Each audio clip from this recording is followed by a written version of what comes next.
এবার এর মধ্যে দেখো তেলটা ঢেলে দিলাম।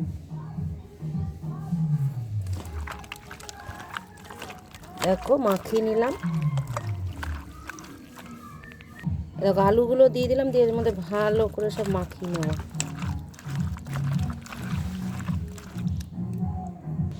এবার এর মধ্যে আবার তেল দিয়ে দিলাম।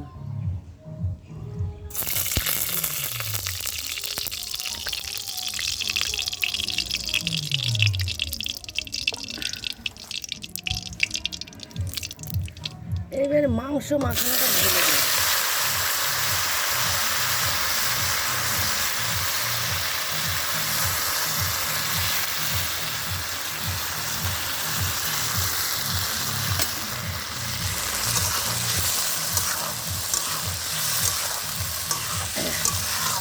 দেখো কালারটা কত সুন্দর হয়েছে দেখো।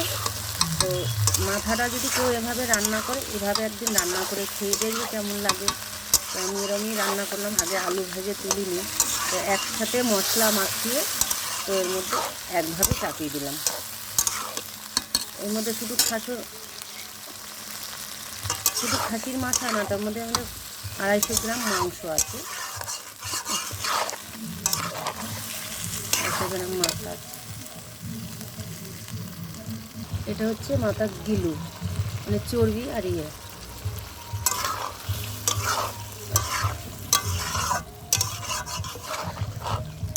কালারটা কত সুন্দর দেখো, কত সুন্দর কালারটা হয়েছে দেখো। মশলাটা মাখিয়ে দিলাম তো, তাই একটু জল টল উঠে গেল। তো দেখো কত সুন্দর রান্না, কালারটা দেখো। কাঁচা লঙ্কা আর হচ্ছে শুকনো লঙ্কা মিক্স করে হালকা করে ঢেকে দিলাম।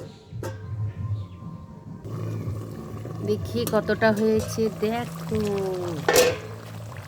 খুব সুন্দর কালারটা হয়েছে। তো এরকম করে মাংসটা সবাই রান্না করে দেখবে, খাসির মাথা আর মাংস, তার সাথে আছে চর্বি, ঠিক আছে।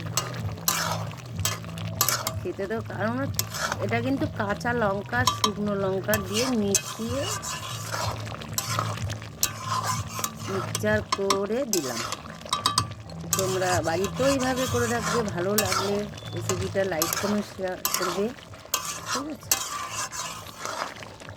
এভাবেই করে দেবে। অনেকে আলু ভেজে তুলে তারপরে মশলা দিয়ে রান্না করে, তো আমি আজকে মাখিয়েই রান্না করলাম খাসির মাংস। তো আর প্রেসারে দিতে হবে না, তো প্রেসার ছাড়াই হয়ে যাবে, যেহেতু উনুন আমি রান্না করছি।